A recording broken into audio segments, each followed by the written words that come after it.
Hello friends, कैसे हैं आप लोग। आई होप आप लोग अच्छे होंगे। आज पुनः हम लोग सीखने और सिखाने की प्रक्रिया में तब्दील होने जा रहे हैं। इस सीखने और सिखाने की प्रक्रिया में आज हम लोग क्लास 10th गणित का चैप्टर नंबर 1 पढ़ेंगे। ठीक है दोस्तों, इसमें जो रियल नंबर है उसी को पढ़ेंगे। उसमें हम लोग बहुत कुछ पढ़ लिए थे। देखिए दोस्तों, क्या क्या पढ़ लिए थे।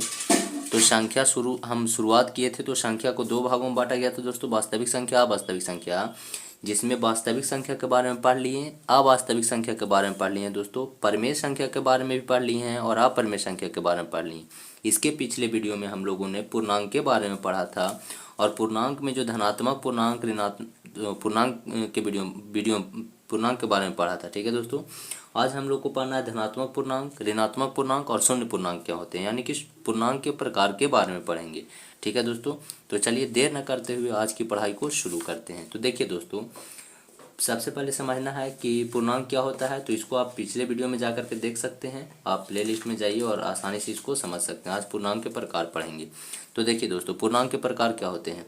तो पूर्णांक के मुख्यतः 3 प्रकार होते हैं, धनात्मक पूर्णांक, ऋणात्मक पूर्णांक और शून्य पूर्णांक। ठीक है दोस्तों, अब धनात्मक पूर्णांक क्या होता है, ऋणात्मक पूर्णांक क्या होता है और शून्य पूर्णांक क्या होता है, इसके बारे में समझते हैं। तो देखिए दोस्तों, ध्यान से समझिएगा धनात्मक पूर्णांक क्या है। तो देखिए, प्राकृत संख्या के समूह को धनात्मक पूर्णांक कहते हैं, यानी जो प्राकृत संख्या है उसके समूह को क्या कहेंगे हम लोग, धनात्मक पूर्णांक। यानी एग्जाम्पल हो जाएगा 1 2 3 4 5, इस तरह से डॉट डॉट डॉट और इन्फिनिटिव तक हो जाएगा दोस्तों। ठीक है, देखिए जब हम इसके पहले वीडियो पूर्णांक में पढ़े थे दोस्तों, तो क्या पढ़े थे। देखिए, प्राकृत संख्या, जीरो और प्राकृत संख्या के ऋणात्मक मान, ये तीनों को मिला देते हैं दोस्तों, तो क्या कहलाता है, पूर्णांक कहलाता है। यानी कि देखिए यहाँ पर जीरो है दोस्तों, जीरो से पूरी की पूरी संख्या धनात्मक पूर्णांक हो जाएंगी और इधर पूरी की पूरी क्या, सॉरी दोस्तों, ये पूरा का पूरा ये जो है वो प्राकृत संख्या है और ये पूरा का पूरा प्राकृत संख्या क्या क्या है, ऋणात्मक मान। तो देखिए दोस्तों, ये जो प्राकृत संख्या है, इसी प्राकृत संख्या के समूह को हम लोग क्या बोलते हैं, धनात्मक पूर्णांक। क्या बोलते हैं, धनात्मक पूर्णांक। तो अब देखिए, धनात्मक पूर्णांक को हम लोग प्लस जेड से सूचित करते हैं। जेड से कहा है दोस्तों, कहा है कि जेड से हम लोग किसको सूचित कर रहे थे, जेड से हम लोग सूचित कर रहे थे पूर्णांक को, और प्लस लगा देंगे। ये बताता है दोस्तों कि कैसा पूर्णांक है, धनात्मक पूर्णांक है। ठीक है, तो उम्मीद करते हैं आप लोग को धनात्मक पूर्णांक समझ में आया होगा। चलिए आगे हम लोग ऋणात्मक पूर्णांक के बारे में समझते हैं। तो देखिए दोस्तों, ऋणात्मक पूर्णांक क्या होता है। तो देखिए, प्राकृत संख्या के ऋणात्मक मान को ऋणात्मक पूर्णांक कहते हैं। प्राकृत संख्या था दोस्तों, उसके जो ऋणात्मक मान है उसी को हम लोग क्या कहते हैं, ऋणात्मक पूर्णांक। इसका एग्जाम्पल क्या हो जाएगा दोस्तों, -1 -2 -3 -4 डॉट डॉट डॉट और माइनस इन्फिनिटिव तक। ठीक है दोस्तों, ऋणात्मक पूर्णांक को आप -z से सूचित कर सकते हैं। किससे दोस्तों, -z से। काहे दोस्तों, काहे कि z का मतलब पूर्णांक होता है और z के आगे अगर हम माइनस लगा देंगे दोस्तों, तो -z जो है वो ऋणात्मक पूर्णांक का प्रतीक बन जाएगा। ठीक है, तो आप लोग ऋणात्मक पूर्णांक समझ गए होंगे। अब शून्य पूर्णांक के बारे में समझते हैं दोस्तों, इसको थोड़ा सा अच्छे से समझना है। ठीक है ना दोस्तों, तो ध्यान से समझिएगा शून्य पूर्णांक के बारे में। ठीक है दोस्तों, तो चलिए देर न करते हुए शून्य पूर्णांक के बारे में समझते हैं। तो देखिए दोस्तों, शून्य पूर्णांक क्या है, ध्यान से समझिए। शून्य को ही शून्य पूर्णांक कहते हैं। शून्य को ही क्या कहते हैं दोस्तों, शून्य पूर्णांक कहते हैं। यानी जो जीरो हमारा है उसी को हम लोग शून्य पूर्णांक कह देते हैं। देखिए, जैसे कि हम लोग पूर्णांक में पढ़े थे कि प्राकृत संख्या शून्य और प्राकृत संख्या के ऋणात्मक मान सबको मिला देते हैं तो पूर्णांक बन जाता है ना। यानी देखिए, प्राकृत संख्या पूरा हो गया, प्राकृत संख्या के ऋणात्मक मान, और ये क्या हो गया दोस्तों, जीरो हो गया। इस सब को मिला देंगे तब पूर्णांक बनेगा। ठीक है, अब तीनों को हम विभाजित करते हैं। जैसे देखिए दोस्तों, ये पूरा का पूरा जो है वो आपका क्या है, पूरा का पूरा जो है वो प्राकृत संख्या है ना दोस्तों।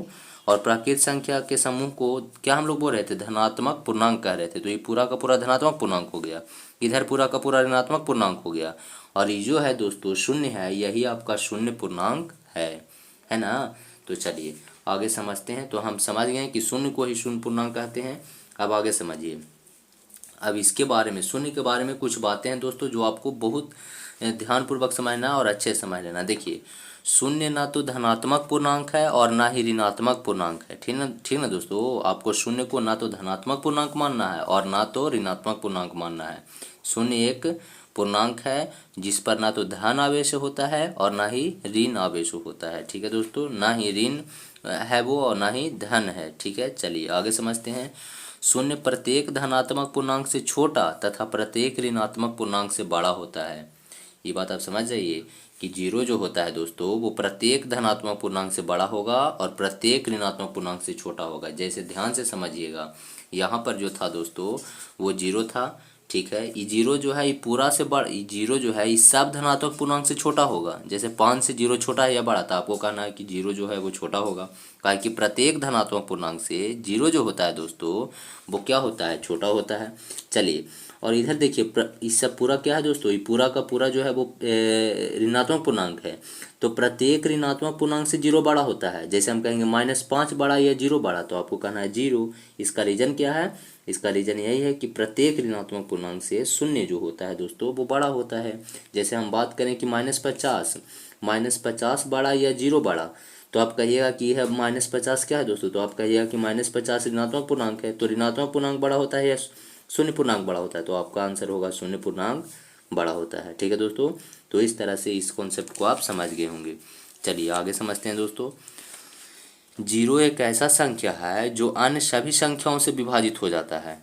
ठीक है ना दोस्तों, जीरो एक ऐसा संख्या है जो किसी भी संख्या से विभाजित हो जाएगा। कोई भी संख्या ले लीजिए, जैसे हम बात करें 3, ठीक है दोस्तों, क्या 3 को 2 विभाजित करेगा, नहीं करेगा। तो आप समझ रहे होंगे कि 3 को 2 विभाजित नहीं करता है, ठीक है। और अच्छा सा एग्जांपल इसको और लेते हैं दोस्तों। जैसे हम ले लिए कितना दोस्तों, 16 ले लिए, ठीक है। तो 16 को 1 विभाजित करेगा दोस्तों, तो आप कहिएगा हाँ 1 विभाजित कर देगा 16 को। क्या 16 को 2 विभाजित करेगा, आप कहिएगा इसको 1 भी विभाजित कर रहा है, 2 भी करेगा। 1 विभाजित करेगा तो 16 बचेगा, 2 विभाजित करेगा तो 8 बचेगा। 3 करेगा दोस्तों, तो आप कहिएगा नहीं 16 को 3 विभाजित नहीं करता है। 4 करेगा, नहीं करेगा। 4 भी सॉरी दोस्तों, 4 करेगा, 4 चौका 16, 4 मरतबे कर जाएगा दोस्तों, तो 4 भी करेगा। 5 करेगा 16 को विभाजित, आप कहिएगा हाँ 5 भी नहीं करेगा।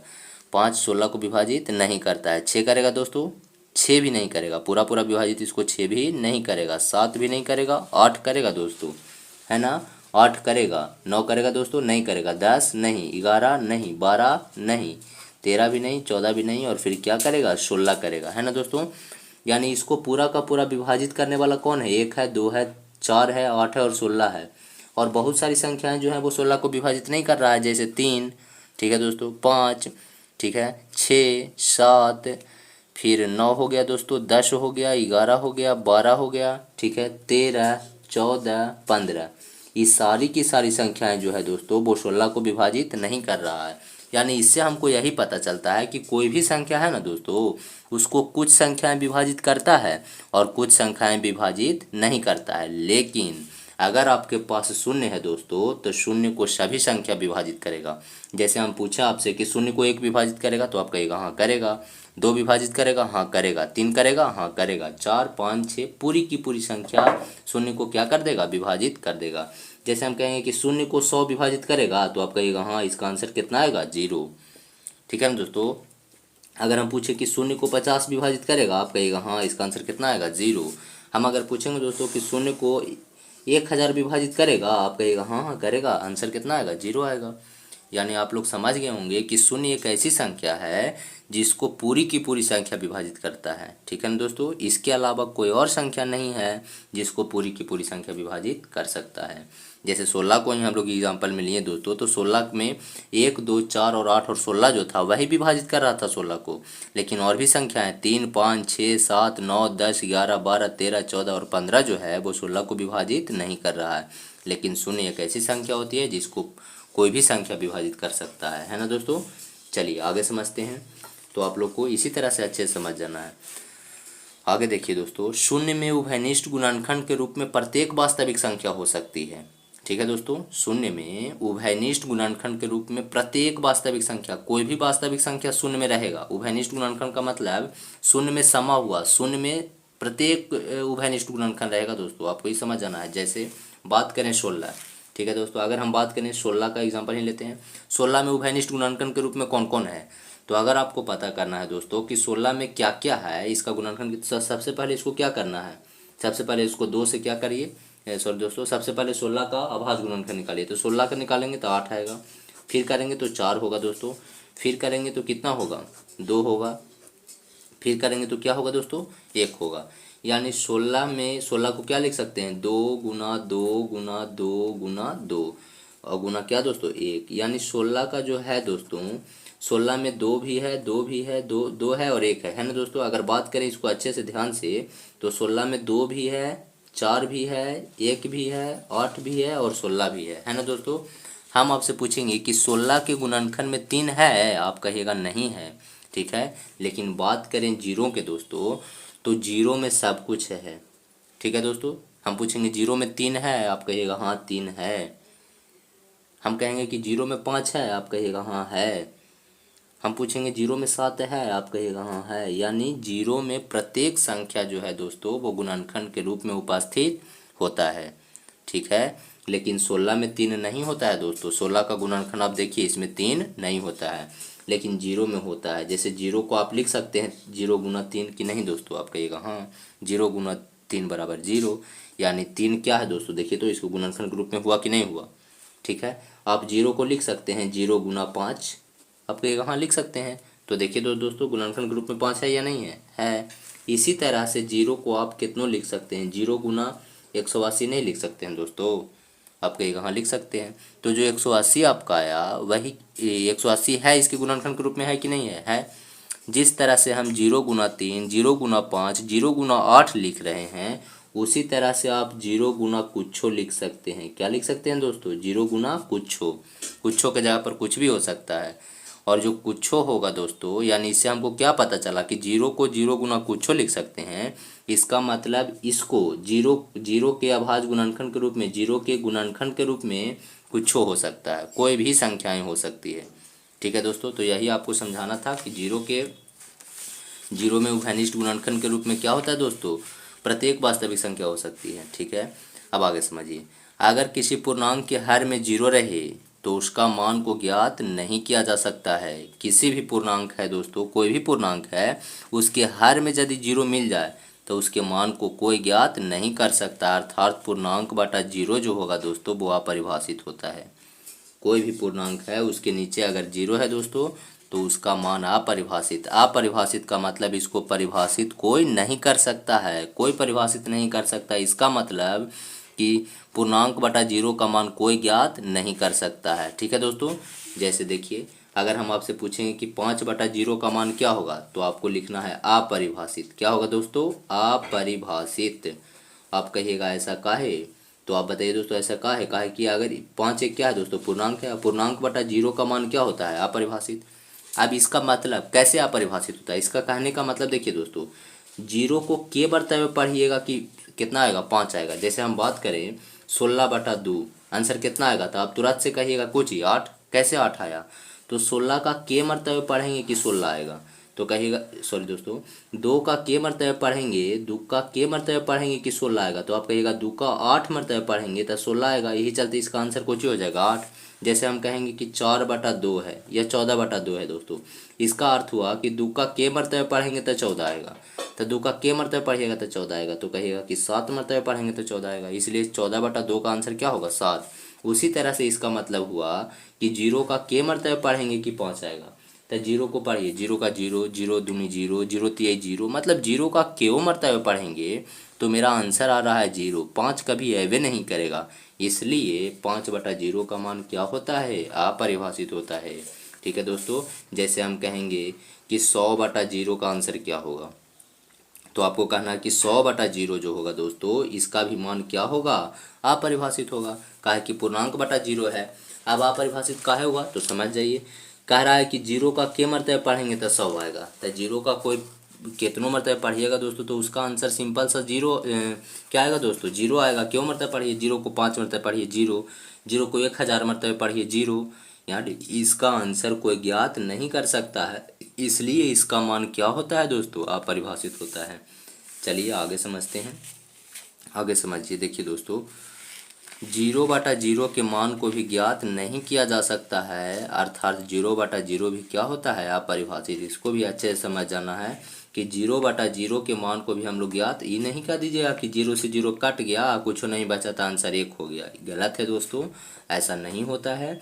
0 बटा 0 के मान को भी ज्ञात नहीं किया जा सकता है, अर्थात 0 बटा 0 क्या होता है, अपरिभाषित। जैसे देखिए दोस्तों, 2 बटा 2 है आपके पास, तो 2 से 2 काट देते हैं, क्या कहते हैं कि आंसर 1 बचा।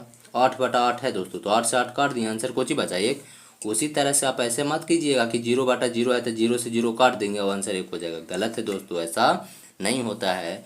0/0 का मान जो है वो क्या होता है? अपरिभाषित। क्या होता है दोस्तों? अपरिभाषित। आया समझ में? तो इस तरह से आप लोग शून्य के बारे में समझ चुके होंगे दोस्तों। ठीक है, शून्य पूर्णांक के बारे में इतना समझने का मेरा यही उद्देश्य था कि आप आगे जो भी पढ़िएगा दोस्तों इसी से रिलेटेड कॉन्सेप्ट होंगे दोस्तों। और यही सब कॉन्सेप्ट अच्छे से नहीं समझ पाते हैं, इसलिए उनको 10th का गणित जो है वो क्या होने लगता है दोस्तों? कठिन लगने लगता है और वो फिर ऊब जाते हैं और 10th के गणित को छोड़ देते हैं। ठीक है दोस्तों। और यदि आपका 10th का गणित अच्छा नहीं हो पाएगा तो ना तो आप 11th में अच्छे से गणित को पढ़ पाइएगा और ना ही 12th में। इसलिए जड़ को मजबूत मजबूत कीजिए दोस्तों। आप 9th क्लास तक कुछ भी नहीं पढ़े हैं, इसके लिए आपको टेंशन नहीं लेना है। आप सिर्फ किसी भी वीडियो को अगर आप देख रहे हैं, किसी भी चैप्टर को देख रहे हैं दोस्तों, तो आप प्ले लिस्ट में जा कर के देखिए, आपको पूरे अच्छे से और पूरे गहराई से आपको समझाया जाएगा दोस्तों, ताकि आपको कोई भी दिक्कत नहीं होगा। तो ठीक है दोस्तों, आज के लिए इतना ही। फिर मिलेंगे नए वीडियो के साथ, तब तक के लिए धन्यवाद दोस्तों।